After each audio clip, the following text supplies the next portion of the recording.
in the Marines and their CH-53E Super Stallion. It is a heavy lift helicopter.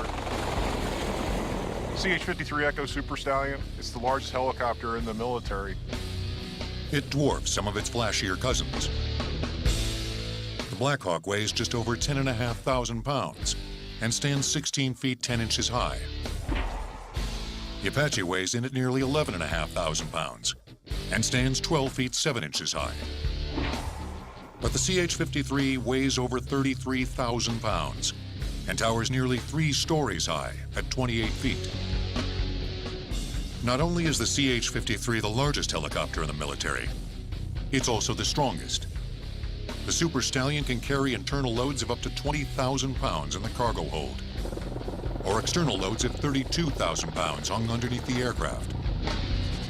It can carry everything from armed troops to armored vehicles.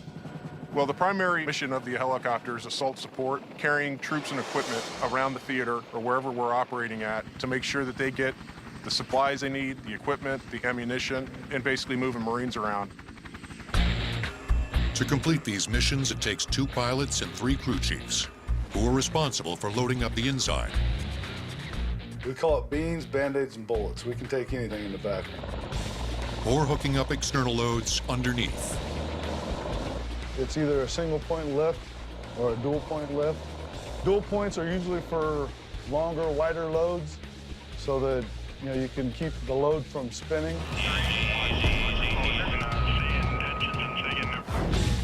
The 7 rotor blades that sit on top of this metal monster are the reason the Super Stallion can carry so much weight. They're so strong that the blades create downward winds in excess of 85 miles an hour. We're up on the rotor head on the CH-53 Echo, and from here out it's about 400 pounds.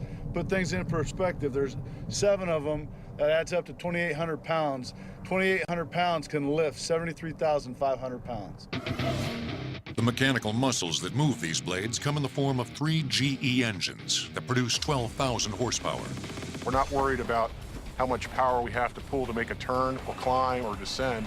We've got it there at our fingertips. When you're operating in environments where it's very difficult to travel over roads, especially in the environment we've seen over the last 6 years where IEDs, explosive devices, roadside bombs become a major issue, we're able to move a lot of equipment over the air without that threat to worry about. Nevertheless, in these environments, there's the real threat of being shot down. If the worst happens and the engines fail, CH-53 pilots rely on an aerodynamic phenomenon common to all helicopters, called auto-rotation. As the helicopter falls, the upward flow of air through the rotor provides enough force to keep the blades turning. Much like a pinwheel, the pilot will lower the collective, decreasing the angle of the blades.